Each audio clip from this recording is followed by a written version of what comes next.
नमस्कार साथियों, स्वागत है आपका MDGSCA by RP sir YouTube channel पर। चलिए आज हम देखेंगे सबसे ज़्यादा एग्ज़ाम्स में पूछा जाने वाला हॉट टॉपिक्स जनगणना यानी कि सेंसस।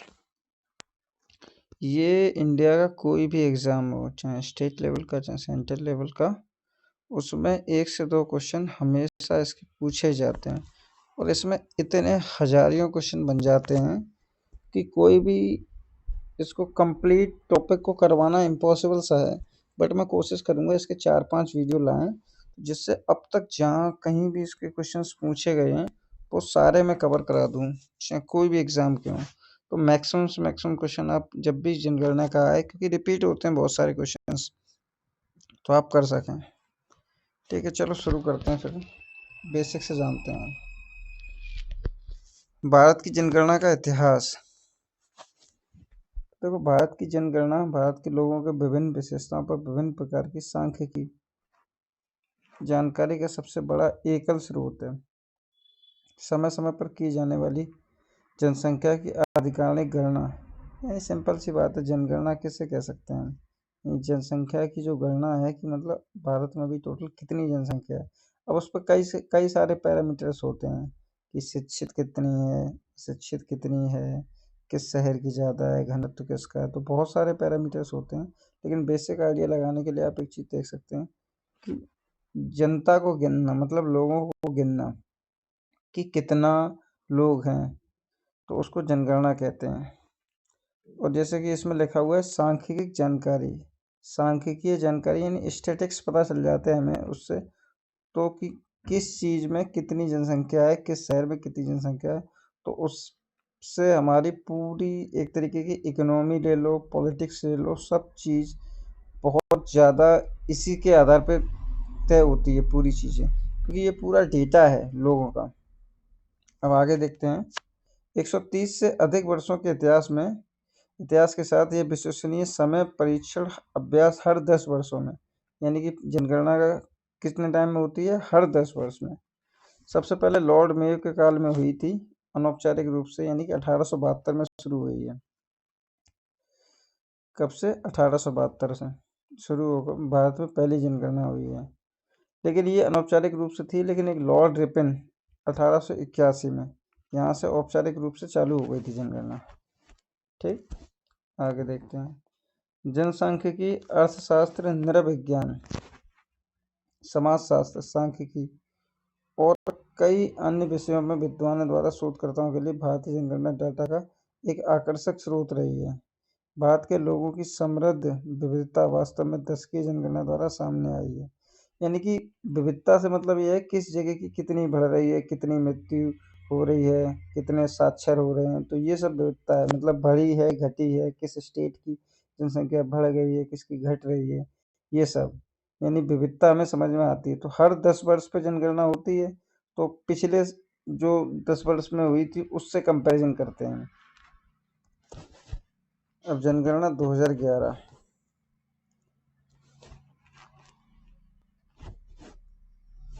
तो जनगणना 2011 का ये कौन सा सर्वेक्षण है? 15वां राष्ट्रीय जनगणना सर्वेक्षण है। और इसकी जनगणना, इसका जो आयुक्त थे वो कौन थे? सी चंद्रमौली साहब जनगणना के आयुक्त और महापंजीयक थे। ये भी क्वेश्चन डायरेक्ट पूछा जाता है कि 2011 जनगणना के आयुक्त और महारजिस्ट्रार कौन है? ये जनगणना का सबसे बड़ा अधिकारी होता है। 2011 की जनगणना 2 चरणों में हुई थी। कितने चरणों में आयोजित की गई? 2 चरणों में। मकान सूचीकरण और जनसंख्या। राष्ट्रीय जनगणना सर्वेक्षण में देश के सभी 29 राज्यों 29,640 जिले, 497 शहर, 5,767 तहसील, 6 लाख से अधिक गांव, वर्तमान में 28 राज्य, 8 केंद्र शासित प्रदेश, और वो भी। तो ये डेटा इतना याद करने की जरूरत नहीं है, केवल ये देख लो कि एक तरीके से हम थ्योरी पढ़ रहे हैं अभी। फिर आगे मेन फैक्चुअल क्वेश्चन जहाँ इंपॉर्टेंट होगा मैं बताता जाऊँगा। कुछ जगह मैंने बताया, जैसे ये कितने नंबर की है, तो 15वें नंबर की है। और एक चीज़, तो स्वतंत्र भारत, मतलब भारत जब से आज़ाद हुआ उसके बाद कौन से नंबर की है? 7वें नंबर की है। कितने नंबर की है? 7वें नंबर की। आगे, भारतीय जनगणना 2011 ने सर्वेक्षण के दौरान कई मापदंडों, अब जैसे इसमें कौन कौन से मापदंड शामिल किए गए हैं? जनसंख्या, जनसंख्या में वृद्धि दर, साक्षरता की दर, जनसंख्या का घनत्व, लिंगानुपात और बाल लिंगानुपात, यानी कि 0 से 6 वर्ष के बच्चे भी शामिल किए गए इसमें लिंगानुपात में।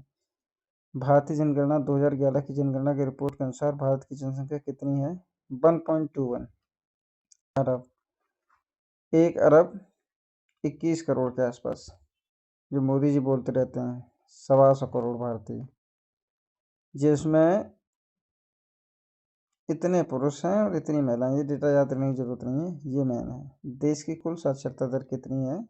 74.04%। ये टोटल है। अभी इसमें से पुरुष अलग होंगे, महिलाओं की साक्षरता दर परसेंटेज अलग होगी।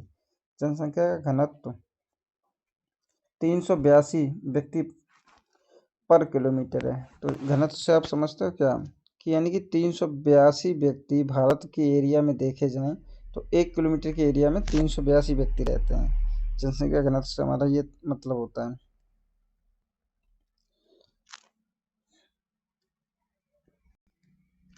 तो 2011 की जनगणना के अनुसार प्रति 1000 पुरुषों पर औसतन 943 महिलाएं हैं।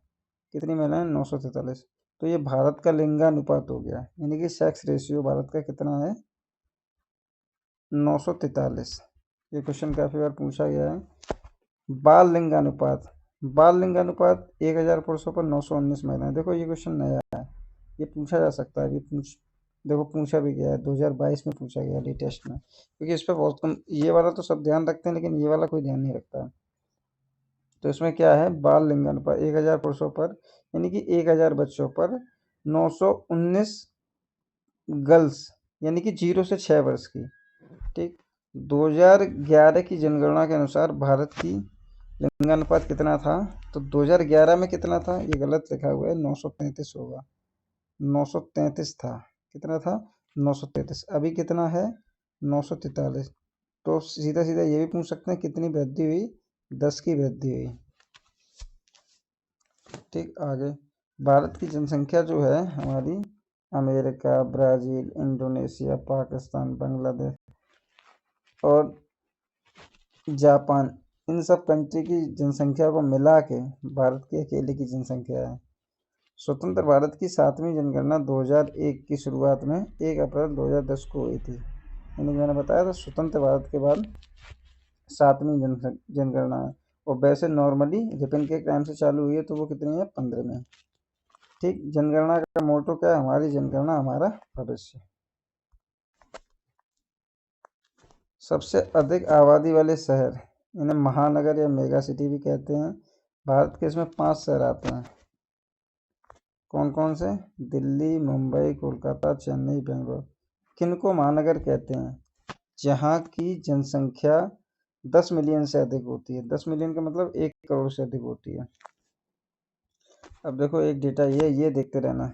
उच्च शीर्ष जनसंख्या वाले राज्य, उच्च शीर्ष जनसंख्या वाले राज्य, तो सबसे ज़्यादा तो पता ही है उत्तर प्रदेश की जनसंख्या है। दूसरे नंबर पर महाराष्ट्र की है, तीसरे नंबर पर बिहार, चौथे नंबर पर पश्चिम बंगाल। अच्छा, टॉप 2 याद रखना। तो शीर्ष जनसंख्या वाले राज्य कौन कौन से हो गए? उत्तर प्रदेश, महाराष्ट्र, बिहार, पश्चिम बंगाल। निम्न में कौन आ जाएगा? निम्न में आ जाएगा सिक्किम, आपका सिक्किम, फिर मिजोरम, फिर अरुणाचल प्रदेश, फिर गोवा। 2 याद रख लें, सिक्किम और मिजोरम। उच्चतम और न्यूनतम जनसंख्या वाले जिले, अभी हमने देखा राज्य, तो अब हम देखेंगे क्या? जिले। तो जिले में पहला है मुंबई का थाना, इसकी सर्वाधिक जनसंख्या है, और सबसे कम है दिबांग जिला, अरुणाचल प्रदेश का। ठीक, अगला क्वेश्चन, साक्षर किसे कहते हैं? तो अपनी जो 2011 का सेंसस है उसके अकॉर्डिंग साक्षर हम उसे मानते हैं जिसकी 7 वर्ष या उससे अधिक है, जो किसी भी भाषा को समझ के साथ पढ़ और लिख सकता है, उसे साक्षर माना गया है। देखो ये क्वेश्चन CHSL में पूछा गया था 2023 में। अब जब साक्षरता समझ ली तो अब क्वेश्चन ऐसे पूछे जाएंगे कि अधिकतम साक्षर राज्य कौन सा है, निम्नतम साक्षर राज्य कौन सा है, तो वो देखते हैं। तो अधिकतम साक्षरता किसकी है? केरल की। इसका परसेंटेज याद रखना 94% के आसपास है। दूसरे नंबर पे कौन सा राज्य है? लक्षद्वीप। इसकी कितनी है? 91.85। मेनली परसेंटेज इसकी याद रख लो, सेकंड वाली की रख लो। तीसरे नंबर पे कौन है? मिजोरम। चौथे पे गोवा। पांचवें पे त्रिपुरा। लेकिन टॉप के दो याद रखना, एक केरल और एक लक्षद्वीप। 100% साक्षर जिला कौन सा? एर्नाकुलम, केरल का, जिसकी साक्षरता इनके उस जिले में सभी लोग पढ़े लिखे हैं। निम्नतम साक्षर राज्य हमारे बिहार का, जिसकी कितनी है? 63.82%, यानी कि इसकी साक्षरता, जिसमें पुरुष कितने पढ़े लिखे हैं? लगभग 71.20% और महिलाएं कितनी हैं? 51.50%। ये याद रखना डेटा विद परसेंटेज। जो डेटा याद रखने वाला होगा मैं बताता जाऊंगा। उसके बाद में निम्नतम में अरुणाचल प्रदेश आ जाएगा, फिर राजस्थान आ जाएगा, यानी 3 राज्य, बिहार, अरुणाचल प्रदेश, राजस्थान। बिहार की परसेंटेज याद रख लेना, बाकी किसी की परसेंटेज नहीं याद रखना। 75वीं एनएसएस रिपोर्ट के अनुसार, एनएसएस नेशनल सैंपल सर्वे के अनुसार राजस्थान में साक्षर महिलाओं की संख्या सबसे कम है, यानी कि नॉर्मल जनगणना के डेटा के अकॉर्डिंग सबसे कम महिलाओं का परसेंटेज किस में है? बिहार में। लेकिन एनएसएस के अकॉर्डिंग सबसे कम महिलाओं का परसेंटेज किस में है? राजस्थान में। ठीक, अब देखो थोड़ा सा डेटा है, ये 2001 की जनगणना का। कभी कभी रेफरेंस के तौर पे ये लोग पूछ लेते हैं, तो थोड़ा सा हम लोग देखेंगे इसमें मेन पॉइंट्स हैं। देखो 2001 में जनगणना कितनी थी भारत की? 933। अभी कितनी है? 943। ठीक, यानी कि लिंगानुपात जो था कितना है? 933। पहले वाला डेटा याद रखना, केवल ग्रामीण और शहरी छोड़ दो। फिर अगला देख लो, उच्चतम लिंगानुपात वाला राज्य केरल। भाई जहाँ ज़्यादा लोग पढ़े लिखे होंगे वहाँ लिंगानुपात भी ज़्यादा होगा। सबसे कम लिंगानुपात वाला राज्य हरियाणा। हरियाणा तो नॉर्मल स्टेट में भी सबसे कम में ही आता है। उच्चतम लिंगानुपात वाला केंद्र शासित प्रदेश पांडिचेरी। सबसे कम लिंगानुपात वाला यूटी, यानी कि केंद्र शासित प्रदेश दमन एवं दीव। सबसे ज़्यादा पांडिचेरी हो गया, सबसे कम दमनदीप हो गया। सर्वाधिक लिंगानुपात वाला जिला माहे, पांडिचेरी का, और निम्नतम लिंगानुपात वाला जिला दमनदीप। देखो 3 चल रहे हैं, सबसे पहले स्टेट आता है, फिर डिस्ट्रिक्ट आती है, सॉरी पहले आता है तुम्हारा क्या कहते हैं स्टेट, फिर यूटी आती है, फिर डिस्ट्रिक्ट आती है। इस तरीके से चल रहा है। ठीक, next high density state. Density मतलब घनत्व, मैंने बताया था कि पर किलोमीटर के एरिया में कितने लोग रह रहे हैं उसको बोलते हैं डेंसिटी। तो अब देखो दिल्ली की सबसे ज़्यादा डेंसिटी है 11,320, यानी 1 किलोमीटर में 11,320 सबको दिल्ली भागना है। सेकंड नंबर पे डेंसिटी चंडीगढ़ की। देखो ये अंडररेटेड है, किसी की नज़र में नहीं है ये, लेकिन ये पूछा जा सकता है क्वेश्चन। चंडीगढ़ को कोई नहीं लगाएगा, यानी कि हाई डेंसिटी स्टेट में चंडीगढ़ भी आता है सेकेंड नंबर पे। अगला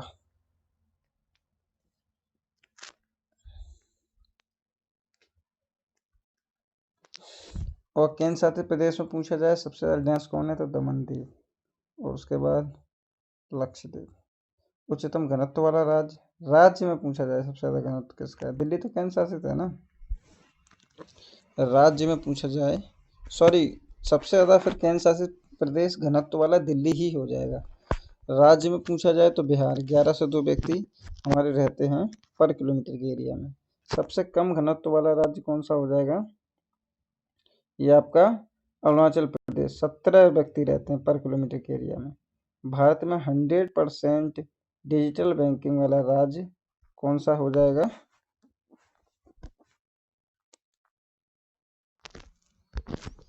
भारत में 100% डिजिटल बैंकिंग वाला राज्य कौन सा हो जाएगा? केरल। शीर्ष 10 की ये विकास दर, 10 की विकास दर देखो सबसे ज़्यादा 10 साल में किसकी विकास दर सबसे ज़्यादा रही है, तो दादर नगर में हवेली की 55.88%। इसका परसेंटेज ध्यान रख लेना। उसके बाद दमन एवं दीव की। ठीक, भारत में जो कुल ग्रामीण जनसंख्या, most important question, percentage wise according data 68.84, कितनी है? 68। तो बची हुई शहरी हो जाएगी, तो यानी कितनी? लगभग 31.12 के आसपास। तो भारत में सबसे ज़्यादा ग्रामीण जनसंख्या वाले राज्य कौन कौन से हैं? पहले नंबर पर उत्तर प्रदेश, फिर बिहार, फिर पश्चिम बंगाल। 3 याद रख लो, यूपी, बिहार, पश्चिम बंगाल। ठीक, नेक्स्ट भारत की कुल शहरी जनसंख्या। देखो शहरी जनसंख्या आ गया, यानी 31.16, वही लगभग 31.12 का SSC स्टैंडर्ड में पूछा गया। सी शहरी जनसंख्या वाले राज्य कौन से हैं? महाराष्ट्र, उत्तर प्रदेश, तमिलनाडु, ये 3 याद रख लो। महाराष्ट्र में सबसे ज़्यादा है और शहरी जनसंख्या यूपी में भी है, क्योंकि यूपी में इतनी जनसंख्या ही है। अब आ जाओ अगला क्वेश्चन। भारत के प्रमुख धार्मिक समूह के लिए जनसंख्या के रुझान, यानी धार्मिक समूह में पूछा जाता है कि सबसे ज़्यादा कौन से धर्म के लोग हैं। तो सबसे अपने भारत में तो सबसे ज़्यादा कौन से हैं? अपने भारत में हो जाएंगे सबसे ज़्यादा हिंदू धर्म के। तो लेकिन इनका क्रम पूछ रहा था, तो सबसे पहले नंबर का तो सबको याद होगा, मुस्लिम भाई हमारे दूसरे नंबर पे, तीसरे नंबर पे ईसाई, चौथे पे सिख। अब यहाँ से काउंटिंग ध्यान रखो, पाँचवें पे बुद्ध, छठे पे जैन, फिर पारसी, फिर जो कोई मतलब धर्म को नहीं मानता वो सब है। हिंदू, इस्लाम, ईसाई, सिख, बुद्ध, जैन, फिर पारसी। और अच्छा परसेंटेज देख लो, हिंदू कितने हैं? ये सीधा लेटेस्ट वाला देखो, हिंदू कितने हैं? 79.8, यानी कि घटे हैं पहले से। ठीक, मुस्लिम्स में बड़े हैं 14 पॉइंट समथिंग। फिर उसके बाद ईसाई के थोड़े से घटे हैं। इसके हिंदू के परसेंटेज देख लो, मुस्लिम के परसेंटेज देख लो। उसके बाद में नेक्स्ट ये आप ये बुद्ध का परसेंटेज देख लो, बुद्ध कितने परसेंट है? 0.70। ठीक, उसके बाद जैन कितने हैं आपके? 0.40। ठीक, अब भारत में बोली जाने वाली भाषा, इसका क्वेश्चन ऐसे पूछ लेते हैं कि कौन से नंबर पे बोली जाती है, पहले नंबर पे, दूसरे नंबर पे, तीसरे नंबर पे, इस तरीके से। और कभी कभी क्वेश्चन ऐसे पूछते हैं कि 2-3 दे देंगे, उसको क्या बोलेंगे? क्रम लगाओ। ठीक, तो सबसे ज़्यादा हिंदी, फिर बंगाली, हिंदी, बंगाली, मराठी, तेलुगु, तमिल। तमिल तेलुगु नहीं है, तेलुगु तमिल है, पहले तेलुगु फिर तमिल। सबसे ज़्यादा हिंदी बोली जाती है 43% लोग, लगभग 44%, 8.5% बंगाली, 7% मराठी, 6.93 तेलुगु और 5.89 तमिल। इनके परसेंटेज ध्यान रखना। अब आ जाओ SC और STs। तो देखो SC शेड्यूल कास्ट, तो SC जो हैं कितने हैं? यानी कि लगभग 16.6 करोड़, 16.6 करोड़। और अनुसूचित जाति कितनी है? लगभग 2.5 सैकड़ा, हजार, 10,000, लाख, 10 लाख, करोड़, 8 करोड़ के आसपास। ऐसे याद रखोगे, जो ST हैं वो आधे हैं और उनके दुगने कौन हैं? SC। तो अनुसूचित जाति के बारे में थोड़े से फैक्ट पढ़ते हैं। अनुसूचित जातियों के उच्चतम अनुपात वाला राज्य, परसेंटेज वाइज सबसे ज़्यादा अनुसूचित जाति कहाँ पे है? पंजाब में। ध्यान रखना, ये इंपॉर्टेंट क्वेश्चन है। अनुसूचित जातियों के न्यूनतम अनुपात वाला राज्य कौन सा है? मिजोरम। न्यूनतम कहाँ पे है परसेंटेज वाइज? मिजोरम में। और परसेंटेज वाइज ज़्यादा कहाँ पे है? आपका पंजाब में। अनुसूचित जातियों के उच्चतम अनुपात वाला केंद्र शासित प्रदेश, केंद्र शासित प्रदेश चंडीगढ़ में। अनुसूचित जातियों के सबसे कम अनुपात के साथ केंद्र शासित प्रदेश दादर एवं नागर हवेली, इसमें कम है, इसमें ज़्यादा है केंद्र। अब जिला आ जाएगा, तो अनुसूचित जातियों के उच्चतम अनुपात वाला जिला बिहार। और अनुसूचित जातियों के सबसे कम परसेंटेज वाइज सबसे कम अनुसूचित जाति कहाँ पे है? तो लोंग तलाई मिजोरम नाम की जगह है। ठीक, ये फैक्ट्स हो गए हमारे केस में SC के। अब ST के, शेड्यूल्ड ट्राइब्स। ST के देखते हैं। अनुसूचित जनजातियों के उच्चतम अनुपात वाला राज्य मिजोरम, मिजोरम में सबसे ज़्यादा है। न्यूनतम में गोवा। अनुसूचित जाति सबसे कम, जनजातियाँ सबसे कम कहाँ पे हैं? गोवा में। और सबसे ज़्यादा जनजातियाँ कहाँ हैं? मिजोरम में। अनुसूचित, ये परसेंटेज वाइज है, काउंटिंग वाइज नहीं है, ये ध्यान रखना। काउंटिंग वाइज में डेटा अलग है। अनुसूचित जनजातियों के उच्चतम अनुपात वाला केंद्र शासित प्रदेश लक्षद्वीप। और अनुसूचित जाति के न्यूनतम अनुपात वाला केंद्र शासित प्रदेश अंडमान निकोबार। अनुसूचित जनजातियों के उच्चतम अनुपात वाला जिला सरचिप, मिजोरम में। सरचिप एक कारण से और जाना जाता है, आप बताओ कि कमेंट बॉक्स में लिखना क्या कारण है, मैं बताऊंगा फिर लास्ट में। अनुसूचित जनजाति के न्यूनतम अनुपात वाला जिला हाथरस, उत्तर प्रदेश का। ये अच्छा क्वेश्चन है। बेरोजगारी दर, यानी कि बेरोजगारी दर करंट टाइम पे 9.4% है, यानी कि 94 व्यक्ति बेरोजगार है 1000 में से। गरीबी दर 37.2%। लगभग 80 मिलियन परिवार बीपीएल की श्रेणी में आते हैं, बिलो पॉवर्टी लाइन। 1901 से 1921 को जो है जनसांख्यिकी के इतिहास में महान विभाजन क्वेश्चन पूछा जाता है कि महान जनसंख्या का महान विभाजन का वर्ष कौन से बोला जाता है, तो 1901 से 1921 के बीच में, जब मृत्यु दर में गिरावट शुरू हुई। जब मृत्यु दर में गिरावट होगी तो सिंपल सी बात है जनसंख्या बढ़ेगी, तो इसलिए विभाजन हो गया। राष्ट्रीय जनगणना में जाति समूह को, यानी कि जाति जनगणना की काउंट नहीं होती है कि इस जात के इतने लोग हैं, इस जात के इतने लोग हैं, ये जनगणना नहीं होती। स्टेट हालांकि इस चीज़ पर जोर दे रहे हैं अपने पॉलिटिकल फायदे के लिए, बट ये अभी नहीं होती। बिहार पहला राज्य बना है जिसने जातिगत जनगणना शुरू की है।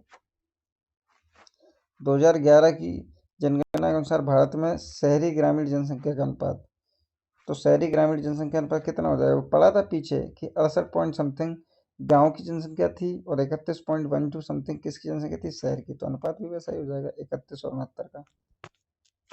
नेक्स्ट,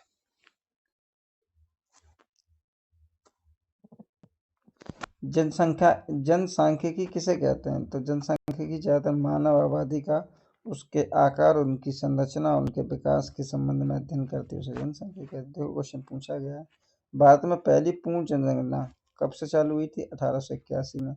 वायसराय कौन था, लॉर्ड रिपन।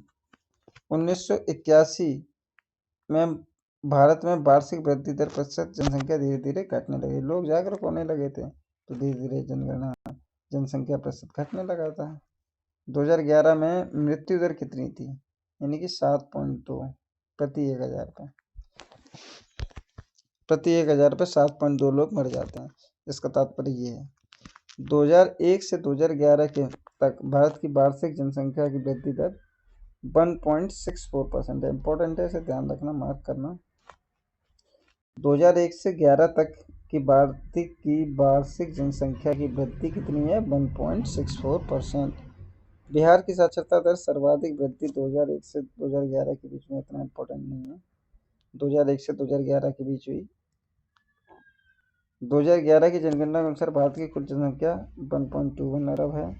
2011 की जनगणना के अनुसार भारत में साक्षरों की संख्या, देखो कितना अटपटा क्वेश्चन है, सीजीएल वाले ऐसे जी के पूछते हैं। 763.5 मिलियन, यानी कि कितने साक्षर हैं। ये डेटा कौन कवर करेगा, कौन सी मैगजीन कवर करेगी, कोई नहीं कवर कर सकता। जब प्रीवियस ईयर आता तब किताब में डाला जाता है। उत्तर प्रदेश भारत का सबसे अधिक आबादी वाला राज्य है। सिक्किम भारत में सबसे कम आबादी वाला राज्य है। उत्तर प्रदेश में सर्वाधिक ग्रामीण, जब सबसे ज्यादा जनसंख्या तो ग्रामीण भी यही होंगे और शहरी भी सबसे ज्यादा यही है। सिक्किम राज्य में सबसे, सॉरी शहरी तो सबसे ज्यादा महाराष्ट्र में है, ये डेटा है वो। सिक्किम में राज्य में सबसे कम ग्रामीण है और सबसे ही ज्यादा शहरी है।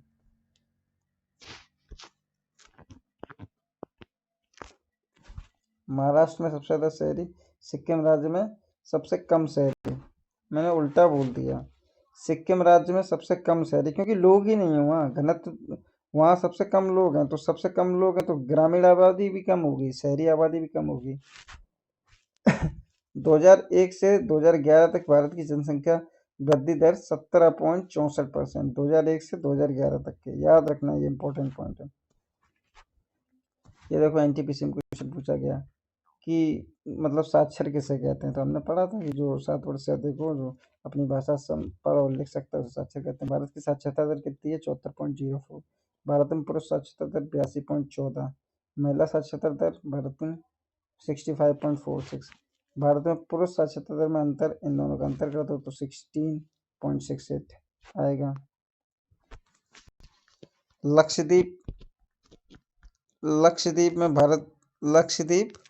भारत में सबसे अधिक साक्षर केंद्र शासित प्रदेश है, 92.2 राज्य में आएगा। तो केरल, दादर नगर हवेली सबसे कम साक्षर है। बिहार का गणित तो 1102 है, पीछे पड़ चुके हैं। अरुणाचल प्रदेश में सबसे कम है 17। 2011 की जनगणना के अनुसार भारत में जो जिले हैं 640 जिले हैं। केरल राज्य में लिंग अनुपात सबसे अधिक है, हरियाणा में सबसे कम है। 382 भारत की जनसंख्या का घनत्व है, यानी कि अगर पूरे भारत का एरिया लिया जाए तो 382 लोग पर किलोमीटर के एरिया में रहते हैं, पूरे भारत के एरिया के परफेक्ट में देखा जाए तो। 943 भारत का लिंगानुपात है। केंद्र शासित प्रदेश पांडुचेरी का उच्चतम लिंगानुपात है। पढ़ा लिखा भी यही है, लिंगानुपात भी इसका ही है। दमनदीव में सबसे कम लिंगानुपात है, इसकी साक्षरता भी सबसे कम है। 2001 से 11 के दौरान मृत्यु दर प्रजनन दर 2.5 से घटकर 2.2 हो गई, यानी कि पहले 2.5 बच्चे होते थे, अब 2.2 हो गए पर व्यक्ति। जनगणना 2011 के अनुसार उच्चतम प्रजनन दर, सबसे ज़्यादा प्रजनन दर कहाँ है? बिहार में, यानी कि एक प्रजनन दर से मतलब है पर व्यक्ति के कितने बच्चे हैं, तो 3 बच्चे। सबसे कम प्रजनन दर सिक्किम में, क्योंकि यहाँ सबसे कम जनसंख्या ही है, इसी से आइडिया लगा सकते हैं। शीर्ष 10 जनसंख्या वाले देश, एक तो चीन है, भारत, संयुक्त राज्य अमेरिका, फिर आपका इंडोनेशिया, फिर पाकिस्तान। तो टॉप के 5 याद रख लो: चीन, भारत, संयुक्त राज्य America, Indonesia, Pakistan, Nigeria, Brazil. ये हमारी जनसंख्या से संबंधित पहला पार्ट था। मैं लगभग 3 से 4 पार्ट लाऊंगा। प्रीवियस ईयर्स पेपर आए हुए हैं जहाँ पे भी जनसंख्या संबंधित क्वेश्चन पूछे गए हैं, मैं सब करवाऊंगा, ताकि बच्चा इसी वीडियो को देख के चला जाए और मैक्सिमम से मैक्सिमम क्वेश्चन अटेम्प्ट करने की कोशिश करे जनगणना से संबंधित जब भी क्वेश्चन आए, क्योंकि बहुत ज़्यादा क्वेश्चन बनते हैं इससे। कोई बुक कवर करा ही नहीं सकती, सिंगल वीडियो कोई भी कवर नहीं करा सकता। तो मैं धीरे धीरे इसका लाता रहूँगा वीडियो। अगर आपको वीडियो पसंद आता है तो चैनल को सब्सक्राइब करना, लोगों से बोलना थोड़ा अप्रिशिएट करें, इसे शेयर करें। मैं ऐसे मैं एजुकेटर तो हूँ नहीं, बस समय समय पर थोड़ा लाता रहूँगा वीडियो, ताकि एनालिसिस किया, एग्ज़ाम्स निकालें काफ़ी सारे, तो आइडिया है कि क्या चीज़ पूछी जाती है। तो बस ऐसे ही थोड़ा सा चैनल स्टार्ट किया है, तो आप लोगों को फ़ायदा हो तो लाइक करना वीडियो, थोड़ा कमेंट करना, हौसला बढ़ेगा। धन्यवाद।